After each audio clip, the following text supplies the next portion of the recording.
Saludos cordiales, estimados participantes de esta última sesión del módulo 2 del FORCI 2026.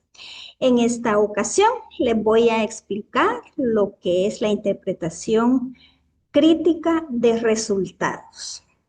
Uno de los principales errores o de los errores más frecuentes que se suelen dar por parte de los investigadores es cuando confundimos lo que es describir, analizar e interpretar los datos. Muchas veces los informes únicamente repiten porcentajes o presentan gráficos sin explicar qué significan realmente esos resultados. Interpretar implica ir más allá de presentar los datos. Significa comprender patrones, relacionar y aportar posibles explicaciones, pero siempre con prudencia metodológica. El objetivo de esta sesión es que se aprenda a diferenciar los niveles de descripción, de análisis e interpretación de resultados para construir resultados que sean más rigurosos y fundamentados. Lo central acá es que interpretar no es repetir resultados. Un buen análisis explica patrones,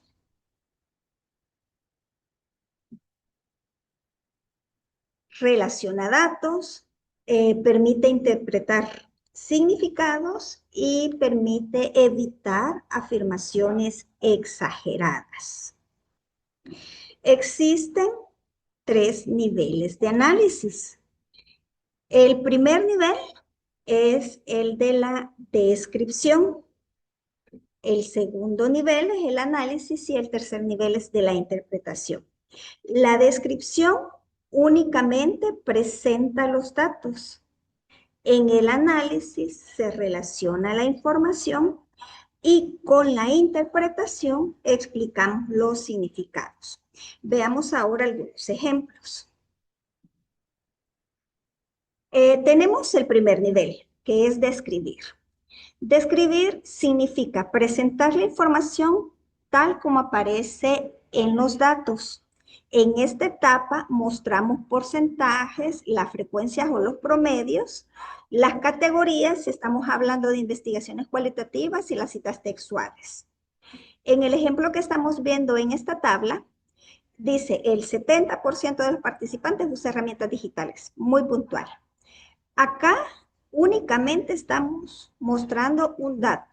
Es una información que incluso se puede leer perfectamente si hemos presentado también la información en forma de gráfico o en una tabla que acompaña también a la presentación de los datos.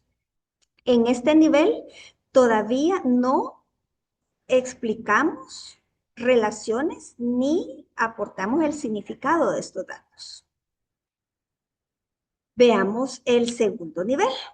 El segundo nivel es analizar. Analizar implica identificar relaciones, comparaciones o patrones entre las variables. En el ejemplo que estamos viendo, cuando decimos el uso es mayor en docentes menores de 40 años de edad, no solo estamos hablando del uso de las herramientas digitales, sino que estamos haciendo una relación con otra variable más, que es el grupo etario. No solo estamos presentando el porcentaje, estamos comparando, en este caso, con grupos de edad y observamos y señalamos precisamente que hay una diferencia, en este caso, que las personas menores de 40 años utilizan menos herramientas digitales. Eso queremos nosotros señalar en la información. Por tanto, en esta etapa del análisis podemos cruzar las variables, identificar tendencias, comparar categorías y detectar algún patrón que sea similar o algo que esté señalando alguna diferencia y que sea importante mencionar. Y por último, tenemos el tercer nivel, que es el de la interpretación. El proceso de interpretar conlleva un proceso en el cual se explica el posible significado de los resultados.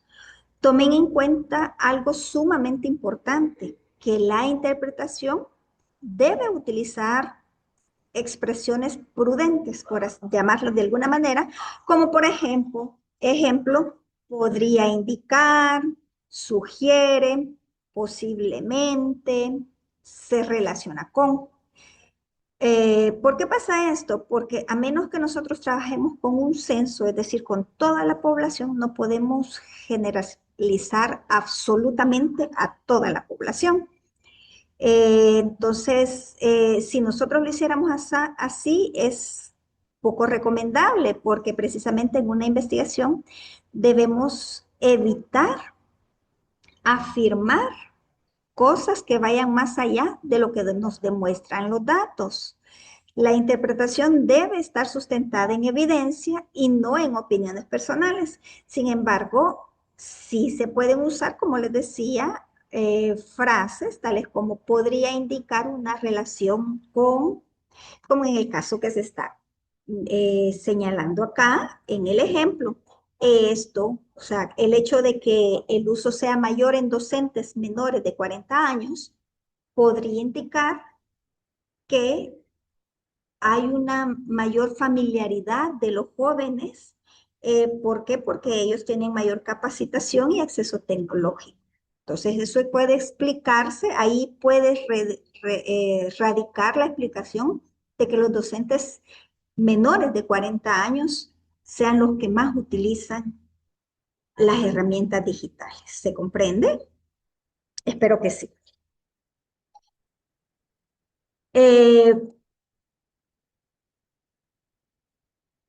veamos, nosotros partimos en unos datos, observamos los hechos o los medimos, luego comparamos relaciones a través de la cual hacemos un análisis en donde identificamos similitudes, diferencias, patrones o conexiones entre los datos y luego interpretamos, que es en el proceso en el cual nosotros comprendemos el mensaje, qué es lo que los datos nos están comunicando y qué relevancia tienen dentro del contexto en el cual se está realizando el análisis o en el cual surgió la problemática de nuestra investigación.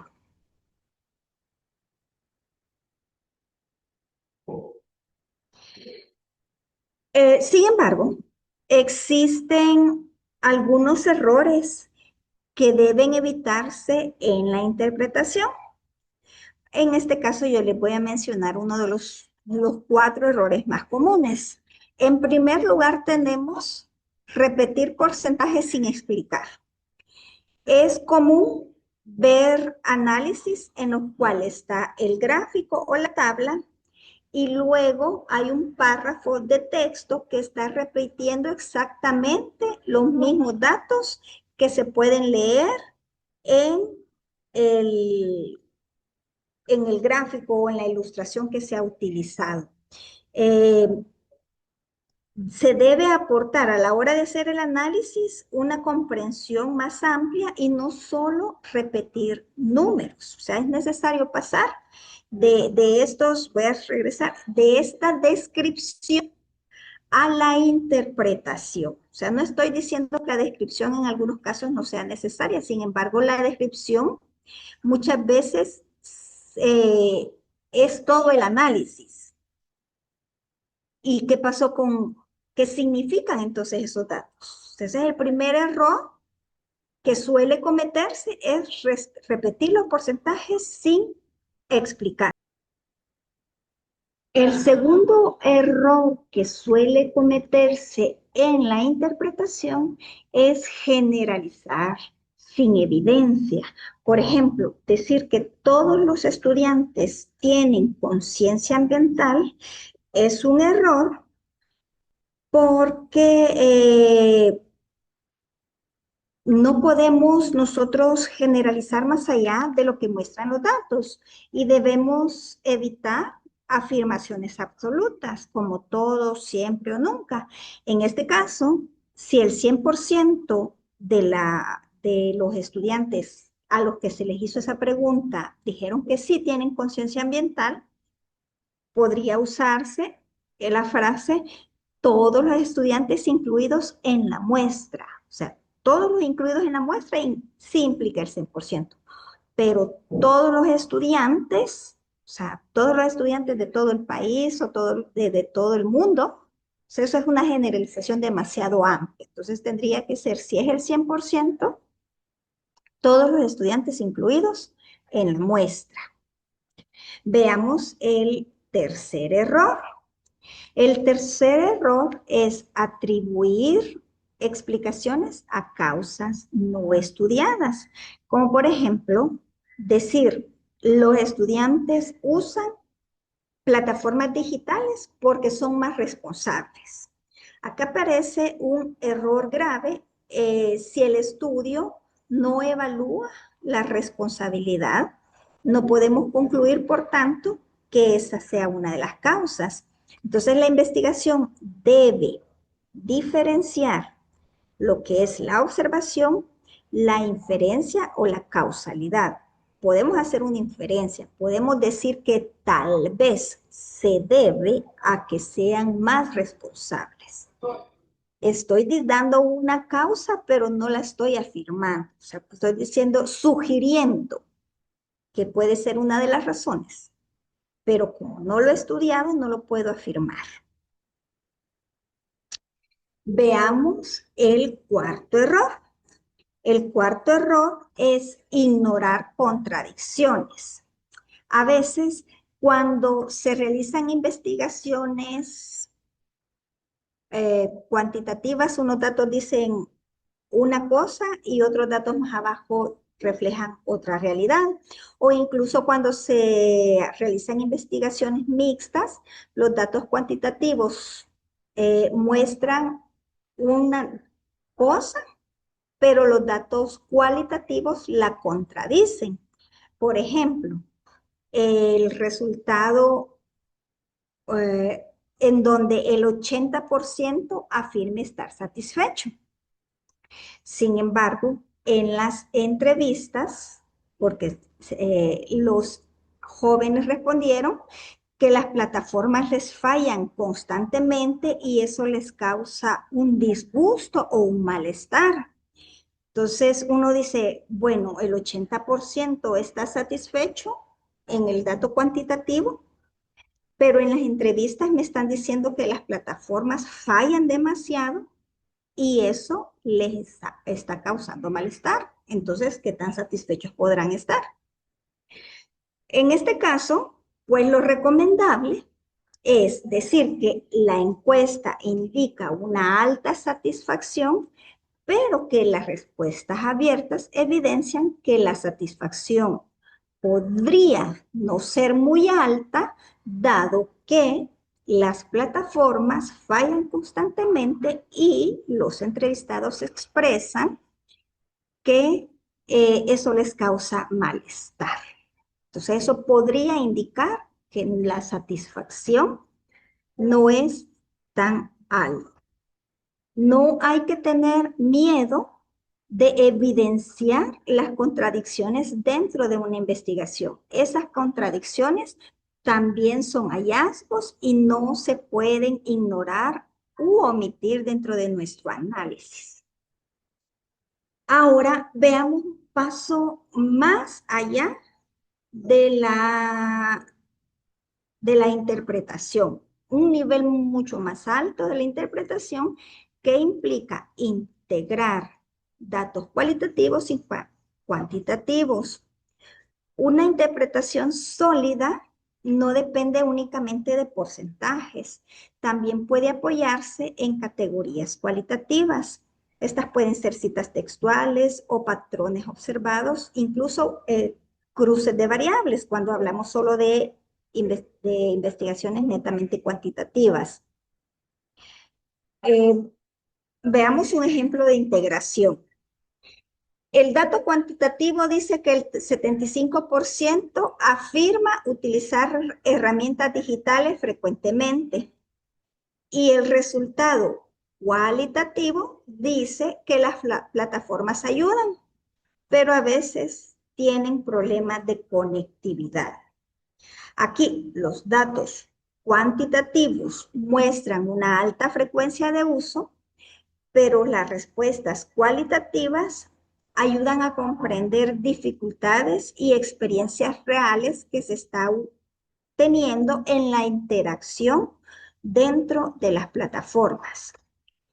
Integrando ambos resultados, el análisis podría ir de la siguiente manera. Aunque la mayoría reporta utilizar herramientas digitales frecuentemente, incluso se puede mencionar el 75%, las respuestas cualitativas evidencian barreras relacionadas con la conectividad y la capacidad tecnológica. Observen que aquí no solo estamos repitiendo los porcentajes, sino que construimos una interpretación que va más allá de los números. Recuerden que en un análisis en donde se triangulan datos cualitativos y cuantitativos, los datos numéricos, ya sea las tablas, los gráficos, ayudan a resumir la información, a cruzar variables y a identificar patrones, mientras que las categorías cualitativas ayudan a comprender los significados, a explicar las experiencias y a interpretar las percepciones. La combinación de ambos enfoques viene a fortalecer lo que es el análisis investigativo. En resumen, para la correcta interpretación debemos describir, analizar y luego interpretar. O sea, hay que presentar los datos y esto puede hacerse únicamente con el gráfico, con una tabla o de forma textual. Luego hay que analizar la información y luego interpretar los significados, pero con prudencia metodológica sin evitar las generalizaciones. Recuerden que para interpretar correctamente se requiere un pensamiento crítico, una rigurosidad y una coherencia con la información obtenida. No puedo dar información que no esté sustentada con los datos obtenidos a través de nuestra investigación. En la siguiente actividad presencial, trabajaremos con ejemplos reales para que puedan practicar lo que es la interpretación crítica de los resultados. Nos vemos el próximo sábado y muchísimas gracias por su atención. Tengan un excelente día.